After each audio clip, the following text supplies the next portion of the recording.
Iran. You've seen the photos, the glistening turquoise domes of Isfahan, the intricate patterns of a Persian rug, the warm, unending hospitality of the tea houses. It's a place that feels like it's pulled straight from the pages of a fairy tale.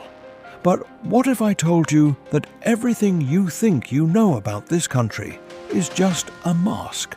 What if I told you that beneath the golden sand and the ancient poetry lies a land that has been bearing its secrets for 7,000 years? Today, we aren't talking about the history they put in textbooks. We're talking about the things the earth itself is trying to hide. The forgotten rituals, the silent curses, and a massive, creeping disaster that is happening right under the feet of 70 million people. Welcome back to HUZAIF Beyond.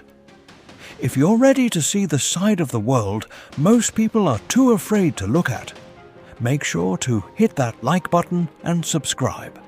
It really keeps us going and helps us bring these deep dives to life. And honestly, we want to hear from you. Drop a comment below and let us know what you think we should change or cover next. Now, let's stop the pleasantries. Let's start digging. To understand Iran, you have to stop thinking of it as a country and start thinking of it as a geological layer cake of ghosts. Every century is a new floor built on top of the last one. Temples sit on the ruins of older temples. Cities grow on the bones of the cities that came before. If you pick up a shovel in almost any town here, you are going to hit history, and most of it is much darker than a museum display. Our first stop takes us to the outskirts of Yazd. Imagine a landscape scorched by an unyielding sun, where two stone hills rise out of the desert. They look natural, right? You could walk past them 1,000 times and never know. But climb that jagged, narrow path to the top and you find a circular platform with a pit in the center. This is a dakma, or a tower of silence. For millennia, followers of Zoroastrianism, one of the world's oldest religions, believed the earth, water and fire were too sacred to be touched by a decaying body. You couldn't bury the dead because you'd poison the soil. You couldn't cremate them because you'd offend the fire. So they did something that sounds like pure nightmare fuel. They fed them to the birds. Families would carry their loved ones to the top, lay them out in perfect, calculated circles, and wait. Within hours, thousands of vultures would descend. When the birds were done, the remains were swept into the center pit. And here's the kicker. This wasn't medieval. This was happening in the 1960s. There are people alive today who remember the sound of wings over the city and the heavy metallic smell that followed. It was a final act of generosity, a way to feed the living with the dead. It's haunting, sure, but it's a perspective on life and death that makes our modern anxieties look almost trivial. But the towers are just the beginning. Deep in the shadows of the Zagros Mountains, there is a reality that makes the vultures look gentle. There, the air itself feels heavy, as if the mountains are watching you. Local legend speaks of the Valley of the Jinns, a place where the wind doesn't blow. It screams. But is it really spirits? Or is the earth trying to warn us? And what happens when you combine that with the forgotten subterranean ghost cities that stretch for miles beneath the surface? Cities that weren't built for living, but for hiding. And if you think that's terrifying, wait until you hear why those cities are being rediscovered today. Because the ground in Iran isn't just holding the past, it's actively collapsing, bringing those ancient, dark secrets back to the surface. But move away from the towers, and you run into something that even the locals won't touch after the sun dips below the horizon. They call it the Cursed Village or Karnat. Hidden in the jagged, desolate mountains of Khorasan, it's a ghost town of mud brick houses and empty doorways. Local legend says it started with a single, brutal act. A group of villagers turned away a starving traveller, a wandering dervish, and when he died, he laid a curse on the land. They say the water turned bitter, the crops died, and the shadows of those yet to be born began wandering the streets at night. It's easy to dismiss as a campfire story, but the science is arguably scarier. The village sits on a geological fault line. Scientists think sulfurous gases leak from the ground, creating a cocktail that induces hallucinations and a paralyzing sense of dread. It's a place where the earth itself creates a natural horror set. And it's not just here. Iran's geography is a volatile mix of tectonic plates that groan and shift, releasing gas, strange sounds, and thermal anomalies. When you live on land that is literally alive and unpredictable, the line between reality and the supernatural just fades away. That's why, before a local enters a ruin, they whisper Bismillah, in the name of God, to warn whatever might be hiding in the dark. It's not just a ritual, it's a survival instinct. But what if the danger isn't just in the gas or the legends? What if the ground beneath you was once the site of something so catastrophic that the earth still tries to push it out? Let's talk about the silent mass graves of Hamadan.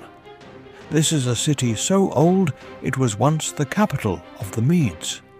It's beautiful, sitting high in the mountains, but its history as a central artery on the Silk Road made it the perfect host for the Black Death.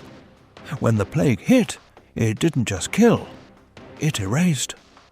Chroniclers wrote of streets piled so high with bodies that even the dogs went wild from hunger, having forgotten the taste of anything but human decay. They ran out of room in the graveyards, so they dug mass pits outside the walls.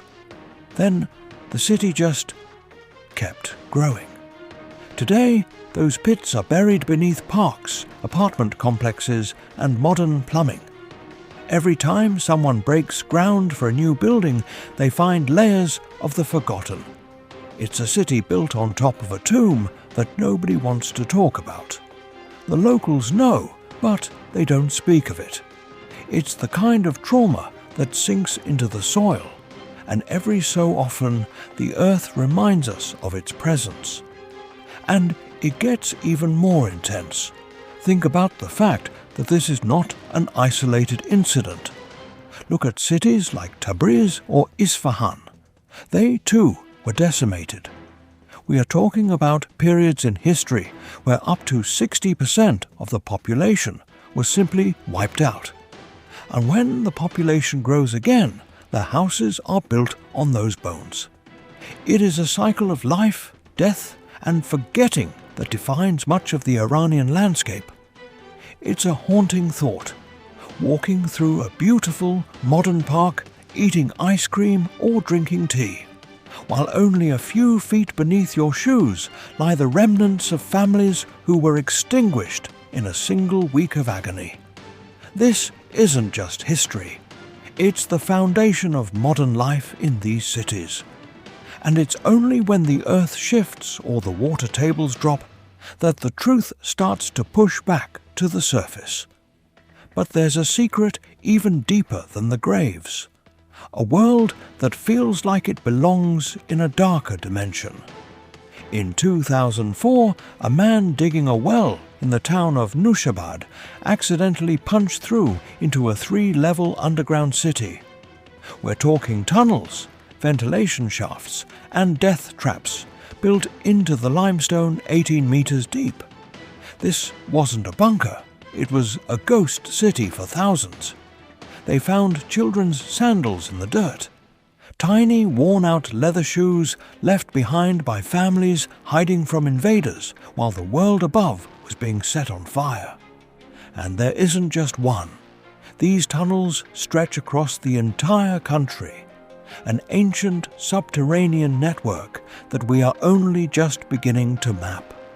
Imagine living in total darkness, with nothing but the sound of horses' hooves drumming against the earth above your head, knowing that if you make a sound, the massacre will find you. That is the reality these tunnels hold. But the most terrifying part isn't what we found, it's what we haven't. Archaeologists believe these aren't isolated pockets.